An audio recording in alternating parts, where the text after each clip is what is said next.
ओम नमो भगवते वासुदेवाय नमः। जय श्री कृष्णा मित्रों, राधे राधे।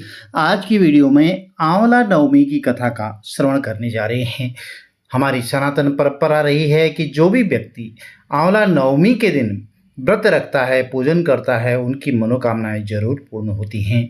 और आंवला नवमी का पर्व जो है कार्तिक मास में आने वाली शुक्ल पक्ष की नवमी तिथि को मनाया जाता है। इस दिन श्री हरि विष्णु भगवान और उनके सबसे प्रिय फल आंवले के पेड़ की पूजा करना बहुत ही शुभ माना जाता है। भगवान श्री हरि विष्णु को प्रसन्न करने के लिए इस दिन व्रत भी किया जाता है और आंवला नवमी का व्रत रखते हैं जो लोग, उन्हें संतान के उत्तम स्वास्थ्य, लंबी आयु, सौहार्द का आशीर्वाद श्री हरि विष्णु भगवान से प्राप्त होता है।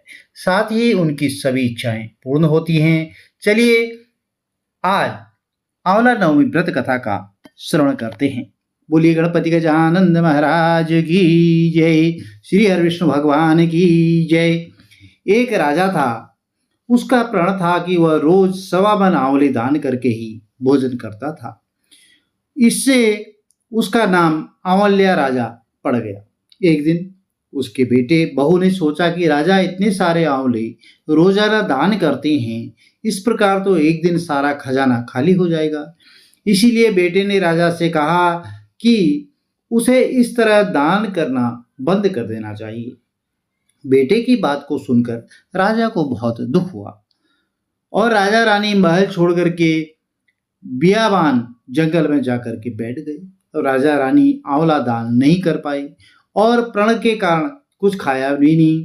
तो जब भूखे प्यासे 7 दिन हो गए तो तब भगवान ने सोचा, यदि मैंने इनका प्रण नहीं रखा और इसका सत नहीं रखा तो विश्वास चला जाएगा। इसलिए भगवान ने जंगल में ही महल, राज्य और बाग बगीचे सब बना दिए और ढेरों आंवले के पेड़ लगा दिए। सुबह राजा रानी उठे तो देखा कि जंगल में उनके राज्य से भी दोगुना राज्य बसा हुआ है।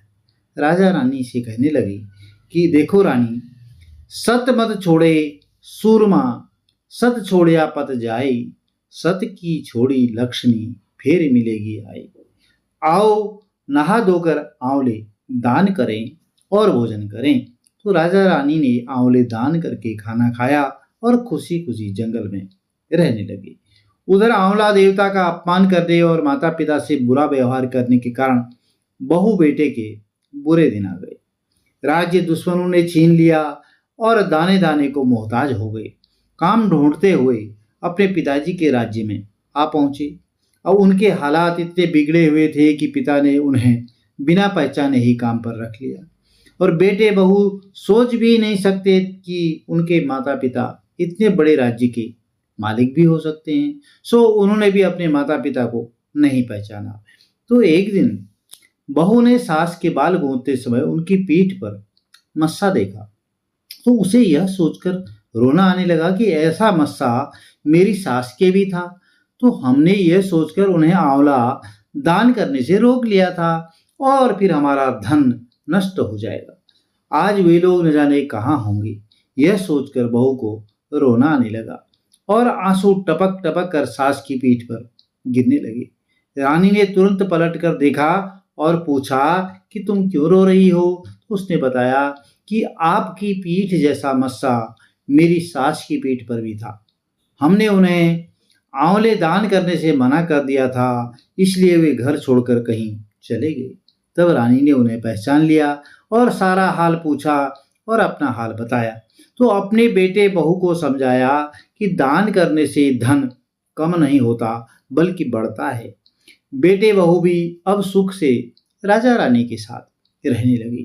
तो हे भगवान, जैसा राजा रानी का सत रखा वैसा सबका सत रखना, कहने सुनने वाले और परिवार का सुख रहना।